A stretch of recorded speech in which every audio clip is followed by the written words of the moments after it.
Hello everyone, welcome to another exciting Minecraft video. I'm Tyken, and today I have a lot of cool stuff to show off. Since 1.6 came out, I've been experimenting with trapdoors a bit, and I had this really interesting idea to make an elevator with them. And as you can see, I actually managed to design one. This design isn't really perfect, and it could be better, but for the first prototype, it's really good design, and it actually works. Really simple design. All you do is stand on this trapdoor and press the button, and you automatically go down pretty quickly. This is a really great design because if Notch ever fixes water drops or something, then you have a way of going down long distances really quickly. So I really like this design, and it isn't really that hard to make, just takes a little bit of work. Anyway, over here, this is the up elevator. It's slightly more complicated, and I kind of connected these two together with a narrow hallway. Again, it's not perfect, but this is just a prototype, my first working design, and I've spent hours tweaking it. But maybe someone else can perfect it, or even I can work on it more eventually. But let me go ahead and show you how this works. Basically, you just walk forward, you automatically go up the ladder, you step on the pressure plate, and you just jump.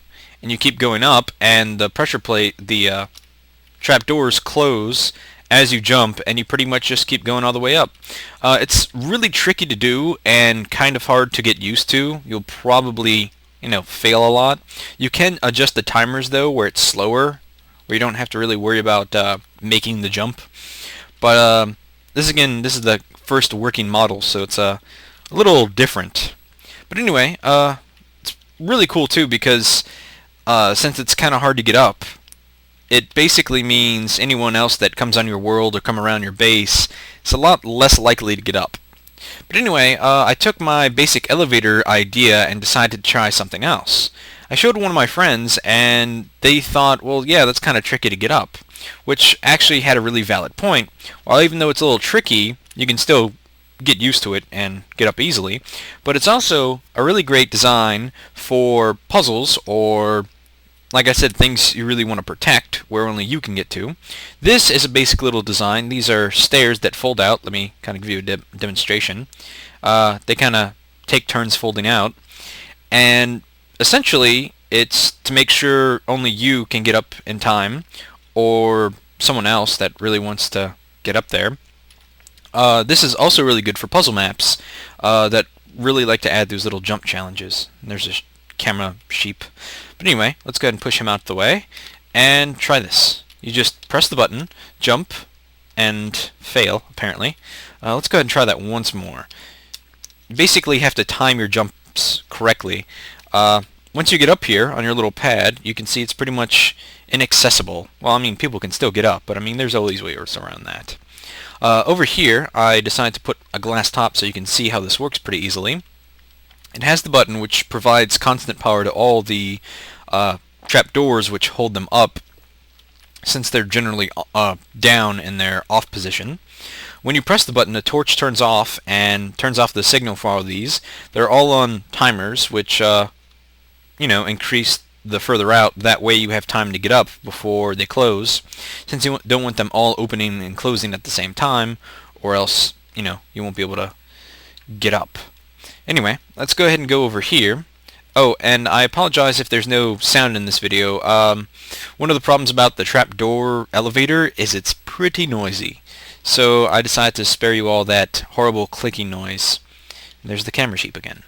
Anyway, over here I decided to do a little something custom. This actually took much longer than probably those three combined. This is for a base's use, since it's kind of like a drawbridge design where you can open and close the entry of your house at will and still, get up pretty easily. You have your code pad here. This is a standard button combination lock. Your reset button over there. Let's go ahead and enter the combo, which is 1 through 2. Doesn't really matter which order you put them in, but anyway. Then you press the green button, and all the, little trapdoors come out and stay out until you get to the top, and then you just come over here and press the reset button, and they all fold back up. The cool thing is, just say you build your base high up or somewhere like this, you can build your base up here and not have to worry at all about, stuff attacking you, whether it's monsters or other players. Oops, I meant to do that. But let's go ahead and get back up here. Again, you just re-enter the code.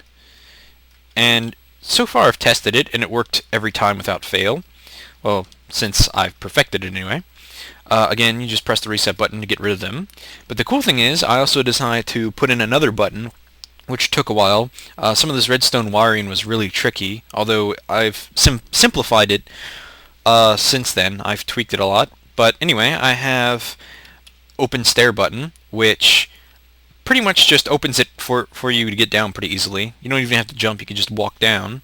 And then when you get down here, you can just press the reset button, and it closes. It's really fun and interesting design. You can do much more with this as well. So far, these are the only 4 examples I've come up with, but I think it's really creative and really fun to do. This was actually a really fun build, and I plan on implementing them into my own world, in my Let's Play world. But anyway, let's go ahead and show you a basic rundown of how all this works. I'm going to probably do a tutorial, and I'll be linking this world in the description below, so you all can look at it and, see how it works.